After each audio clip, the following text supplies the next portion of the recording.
ഇന്ന് നമ്മൾ പാലക്കാട് അഹല്യ ഹോസ്പിറ്റലിൻ്റെ ഒരു ഓഡിറ്റോറിയത്തിൽ കുറച്ച് ഡോറുകൾ ചെയ്യാനായിരുന്നു. ഒരു 20 ഡോറുണ്ടായിരുന്നു.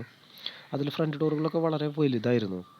അപ്പോൾ പാലക്കാട് റോഡിലൂടെ പോകുമ്പോൾ തന്നെ നല്ല ഒരു രസമുള്ള കാഴ്ചകളൊക്കെ കണ്ടുകൊണ്ട് നമുക്കിങ്ങനെ പോകാനായിട്ട് പറ്റും.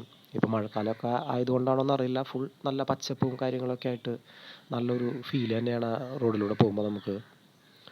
ഈ ഒരു ഷേപ്പിലുള്ള ഒരു വെറൈറ്റി ഓഡിറ്റോറിയമാണ്. അവരുടെ തിരക്കായിരുന്നു അവർക്ക്. കാരണം പെട്ടെന്ന് തന്നെ ചെയ്ത് തീർക്കണമെന്നുള്ള ഒരു വർക്കായിരുന്നു. 2 ദിവസം കൊണ്ട് തന്നെ നമ്മൾ ചെയ്ത് അവസാനിപ്പിച്ച് പോന്നു. അപ്പോൾ ഡോറുകളൊക്കെ വളരെ വലുതായിരുന്നു. ഇവിടെ നമ്മുടെ ഭായിമാരാണ് ഇതിൽ പെയിൻ്റ് അടിക്കുന്നത്. WVCയിലാണ് ഈ ഡോറുകൾ ചെയ്തിരിക്കുന്നത്. അപ്പോൾ ഇതിൽ പ്ലാസ്റ്റിക് പ്രൈമർ അടിച്ച് അതിന് മുകളിൽ സർഫേസർ അടിച്ചതിന് ശേഷം ഡൂറോത്തിൻ പെയിൻ്റാണ് അടിക്കുന്നത്, MRFൻ്റെ.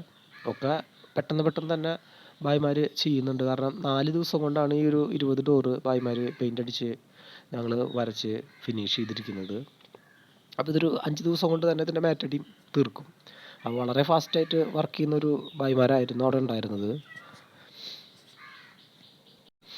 നമുക്ക് സാധാരണ രീതിയിൽ ഇതുപോലുള്ള വർക്കുകൾ ആളുകൾ പറയും മൾട്ടിവുഡാണ്, WVC ആണ്, ഇതിൽ നേരിട്ട് പെയിൻ്റ് അടിക്കാൻ പറ്റും, വളരെ സിമ്പിളായിരിക്കുന്നു. പക്ഷേ നമ്മളൊരിക്കലും പ്ലാസ്റ്റിക് കൊണ്ട് ചെയ്തിരിക്കുന്ന വസ്തുക്കൾ, കബോർഡ് ആയിക്കോട്ടെ അതല്ലെങ്കിൽ ഇതുപോലുള്ള ഡോറുകളായിക്കോട്ടെ, ഓടിച്ചെന്ന് വർക്ക് എടുക്കുമ്പോൾ സൂക്ഷിക്കേണ്ട ഒരു കാര്യമുണ്ട്. കാരണം അതിലൊരുപാട് സ്ക്രാച്ച് ഉണ്ടായിരിക്കും. പല വീട്ടുകാരും അതല്ലെങ്കിൽ പല കമ്പനിക്കാരും പല ഇൻറ്റീരിയർ ഡിസൈനേഴ്സും ഒക്കെ പറയുക മൾട്ടിവുഡ് അല്ലെങ്കിൽ WVC അതിൽ ഡയറക്റ്റ് പ്ലാസ്റ്റിക് പ്രൈമർ അടിക്കുന്നു, പെയിൻ്റ് അടിക്കുന്നു എന്നുള്ള ഒരു സിമ്പിളായിട്ടുള്ള രീതിയിലാണ് അവരത് കാണുക. പക്ഷേ അതിൽ പെയിൻ്റ് അടിച്ച് കഴിഞ്ഞാൽ അതിൽ ഫുള്ള് സ്ക്രാച്ച് ആയിരിക്കും. കാരണം ഇത് അങ്ങോട്ടും ഇങ്ങോട്ടൊക്കെ ഇട്ട് വർക്ക് ചെയ്യുമ്പോൾ ഇതിൽ ചെറിയൊരു കല്ലോ എന്തെങ്കിലും ഒരു ചെറിയ കടുക് മണിയേക്കാളും ചെറിയ കല്ല് കൊണ്ടപ്പോലും ഇതിൽ സ്ക്രാച്ച് വരും. അപ്പോൾ അതിലൊക്കെ പുട്ടി വയ്ക്കേണ്ടതായിട്ട് വരും. പ്രൈമർ അടിക്കുമ്പോഴാണ് അത് തെളിഞ്ഞ് കാണുക. ഇപ്പോൾ നമ്മളൊരു നല്ല രീതിയിൽ ഫിനിഷിങ് കിട്ടാൻ വേണ്ടിയിട്ട് ഗ്ലോസി പെയിൻ്റൊക്കെയാണ് അടിക്കുന്നതെങ്കിൽ അതിലുള്ള ആ സ്ക്രാച്ചുകളൊക്കെ നന്നായിട്ട് എടുത്ത് കാണിക്കും. അപ്പോൾ അതിൻ്റെ ആ സ്ക്രാച്ചിലൊക്കെ പ്രൈമർ അടിച്ച് പൊട്ടി വയ്ക്കേണ്ടതായിട്ട് വരും. അതാണ് ഇതിൻ്റെ ഏറ്റവും വലിയ വർക്ക്. അതല്ല എങ്കിൽ വെറുതെ സിമ്പിളായിട്ട് പെയിൻ്റ് അടിച്ച് നമുക്ക് അവസാനിക്കാനായിട്ട് പറ്റും. പക്ഷേ ഇതിന് ഒരുപാട് പൊട്ടി വയ്ക്കാനൊക്കെ ഉണ്ടായിരുന്നു. അതൊക്കെ ഭായിമാർ തന്നെ നല്ല രീതിയിൽ ചെയ്തിട്ടുണ്ട്. ഒരു വളരെയധികം ടൈമൊക്കെ വർക്ക് ചെയ്തിട്ടാണ് ഇത് ഈ ഒരു പരുവത്തിലാക്കി കിട്ടിയത്. നമ്മുടെ ഒരു സുഹൃത്തിൻ്റെ വർക്കായിരുന്നു ഇത്. അപ്പോൾ ആൾക്ക് പോകാൻ പറ്റാത്തതുകൊണ്ട് പിന്നെ നമ്മൾ പോയിട്ട് ചെയ്തു കൊടുത്താണ്.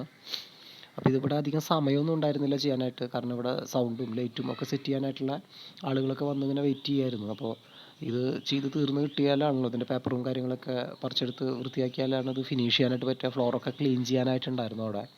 അപ്പോൾ അങ്ങനെയുള്ള കുറേ വർക്കുകൾ ബാക്കിയുണ്ട്. അപ്പോൾ നമുക്കധികം ടൈം ഉണ്ടായിരുന്നില്ല. നമ്മൾ ആ പറഞ്ഞ ടൈമിൽ തീർത്ത് കൊടുത്തില്ല എന്നുണ്ടെങ്കിൽ നമുക്ക് ഫണ്ടൊക്കെ കിട്ടാനായിട്ട് ഒരുപാട് പ്രശ്നങ്ങൾ വരും. അപ്പോൾ അതുകൊണ്ട് തന്നെ നമ്മൾ റെസ്റ്റൊന്നും ഇല്ലാതെ നൈറ്റും ഒക്കെ ആയിട്ട് ചെയ്ത് അവസാനിപ്പിച്ചിരിക്കുകയാണ് വർക്ക്.